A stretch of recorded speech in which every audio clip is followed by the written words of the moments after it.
Bon, il y a de la négociation avec les médecins. On va parler de négociation au sens plus large parce qu'hier, le ministre Jean Boulet, en sortant d'un déjeuner de travail, d'un déjeuner de conférence, qui a confirmé son intention de déposer son projet de loi sur les cotisations syndicales, a donné d'ailleurs un petit peu plus de détails sur la forme que ça pourrait prendre, donc la cotisation obligatoire pour la représentation des travailleurs, mais pour d'autres types de militantisme, pour des causes parallèles, mais qu'il y a une partie de la cotisation qui devrait être votée à part par les syndiqués, puis donc les syndiqués pourraient en être exemptés. Avec nous pour en parler, Caroline Senneville, la présidente de la CSN. Bonjour, Mme Senneville. Bonjour. Je comprends que ça ne vous plaît pas, là. Bien, en fait, il faudra voir le projet de loi puis tous les détails, là, mais de ce qu'on en comprend en ce moment, ça prévoit que une fois par année, le syndicat doit présenter son budget. C'est déjà le cas. À la CSN? À la CSN, pas partout. Vous êtes le seul syndicat transparent au Québec, à ma connaissance, qui publie son budget, là. Non, mais les syndicats locaux, il y a une différence entre le publier sur un site web, ce que nous faisons, là, qui est quand même présenté devant les membres. La vaste majorité des syndicats font ça, puis je peux vous dire, dans les organisations syndicales, moi, la CSN, il y a 1600 syndicats, il y a peut-être un syndicat qui est désorganisé, puis mais si c'est porté à notre attention, on va dire non, non, non, non.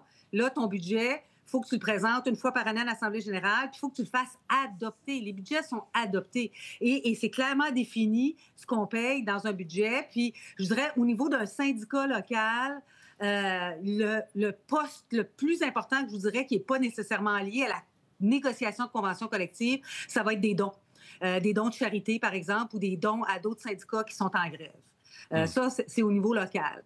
À la CSN, comme nos états financiers sont sur le site Web, dans les documents qui ont coulé du ministère du Travail, c'est entre 1,5 et 3,12 % de la cotisation syndicale qui vont à d'autres types d'activités, mais c'est pas toujours simple à couper au couteau. Puis je vais vous donner un exemple. Là. Le projet de loi dit qu'il faut demander la permission de vos membres avant d'intenter un recours juridique.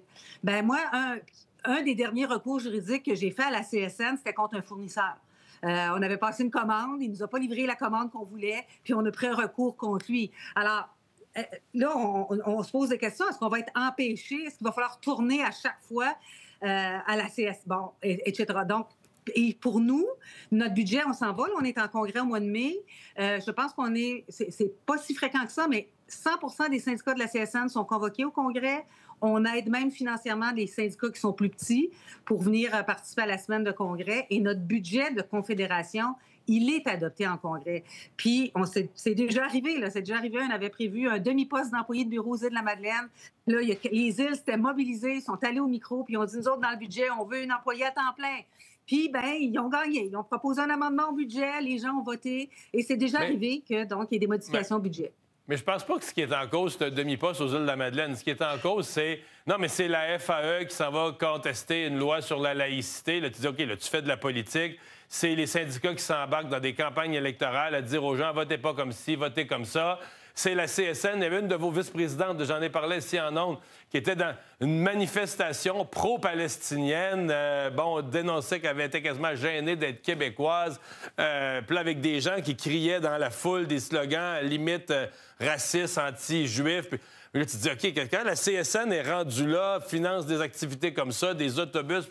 Ben non, on n'a rien financé. Non, mais ce que je veux dire, non, mais je vais vous le dire, là, ce que ça a coûté à CSN pour participer à cette manifestation-là, c'est le ticket de métro de la vice-présidente. Je comprends celle-là, mais je comprends celle-là, mais vous comprenez mon point que il y a un point où le membre peut se dire, mais là, c'est plus... Oui, mais sur la Palestine, on est bardé de mandats. Dans le congrès qu'on a eu en 2023, on a fait une question de privilège sur la Palestine.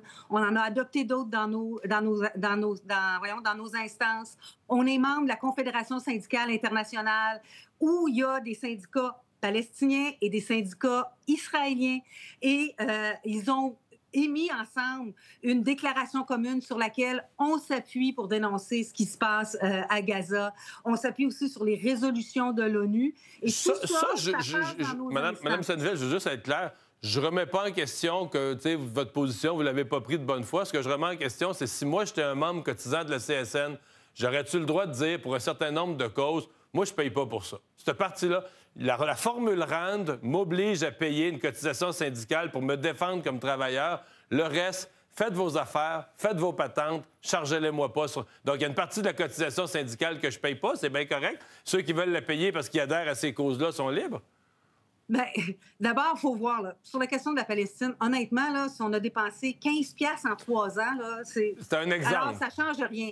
Et selon les calculs que le ministère du Travail a fait, puis les documents qui ont coulé, entre 1,4 et 3,1 ou 2 de la cotisation syndicale par année, pour un syndiqué, c'est entre 15 et 20 $ à peu près, déductible d'impôts. C'est que, honnêtement, voilà, c'est une façon de faire taire les syndicats. Puis, je vous dirais, le parti de la CAQ, le gouvernement de la CAQ est extrêmement frustré de ce que la FAE a fait. Et moi, des fois, j'ai l'impression, vous savez, quand on est à la petite école, là, puis il y a un méchant garnement qui fait un mauvais coup, puis que le prof dit « je vais punir toute la classe », on se sent vraiment dans cette position-là, je vous dirais. On sent aussi une méconnaissance de la façon dont on va chercher nos mandats.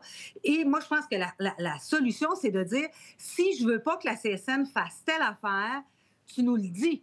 Puis moi, je fonctionne avec des mandats. Si je n'ai pas de mandat, si on me dit, par exemple, bien, à la CSN, on veut que vous preniez jamais position sur la question de la Palestine, c'est trop divisif, mettons. Bien, moi, si je me présente pour représenter la CSN, bien, je vais me fermer la boîte. Je vais dire, regarde, comme c'est inscrit dans nos statuts règlements, la CSN, qu'on ne doit absolument pas faire de politique partisane, et ça, je peux en témoigner, là, la CSN met 0 cent pour appuyer un parti politique fédéral, provincial. On le fera pas, on veut pas le faire, c'est dans nos statuts règlements. J'imagine que quelqu'un pourrait demander que ça soit changé, mais moi, je dirais non. Moi, ma job comme syndiqué, c'est de travailler avec le gouvernement qui est démocratiquement élu. Et je dirais, la job du gouvernement, ben, c'est de travailler avec les représentants syndicaux qui sont dûment élus. Et je rajouterais les représentants patronaux. C'est comme ça qu'on fonctionne au Québec. C'est un peu comme les 3 parties du dialogue social. Et puisqu'on parle de ça, je veux vous entendre sur ce qui est en marche, ou en tout cas en début de marche, là, comme réduction du nombre de fonctionnaires, ce que le gouvernement a appelé son grand ménage, la camisole de force qui est devenue la fonction publique. Ça vous inquiète? Moi, ce qui m'inquiète, c'est que, ben, d'abord, ils agissent de façon précipitée avant les élections pour aller chercher des points, mais ils prennent le problème à l'envers. En fait, ce qu'il faut demander aux fonctionnaires, puis là, je dis ça, là, puis je suis un peu gérant d'estrade parce qu'on n'en représente pas à la CSN, mais ce qu'il faut dire, c'est comment on peut faire pour que vous travaillez mieux? Quels sont les moyens qu'on peut vous donner pour que vous travaillez mieux? Et si ça fait en sorte qu'on alloue les bonnes ressources à la bonne place, puis qu'on a besoin de moins de monde, bien, tu sais, je veux dire, les gens, là, ils veulent avoir des outils pour bien travailler et non pas partir du principe de « il y a trop de monde, il faut qu'on coupe ». Et je vous dirais, tu sais, puis là, je vais parler, quand on parle de fax dans le système de santé, bien, peut-être que si technologiquement on était plus avancé, on fonctionnerait de façon plus efficace. C'est ça aussi. Alors, il faut... Vous avez peut-être entendu les rumeurs, les modernisations informatiques ne sont pas simples au gouvernement. C'est un problème, justement parce qu'on s'est privé de fonctionnaires.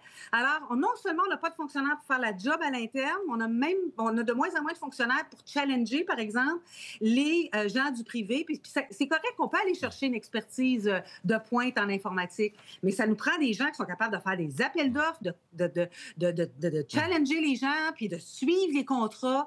Et pour ça, bien, ça n'en prend. Puis, vous savez, quand le gouvernement dit que ça ne coupe pas directement dans les services, bien, puis là, l'informatique, c'est un exemple là, frappant. Ça peut être vu comme étant purement administratif, l'informatique. Mais tabarnouche, quand l'informatique ne fonctionne pas, là, chez vous, là, à LCN, l'informatique ne fonctionne pas. Ça a un impact sur le fonctionnement de l'organisation.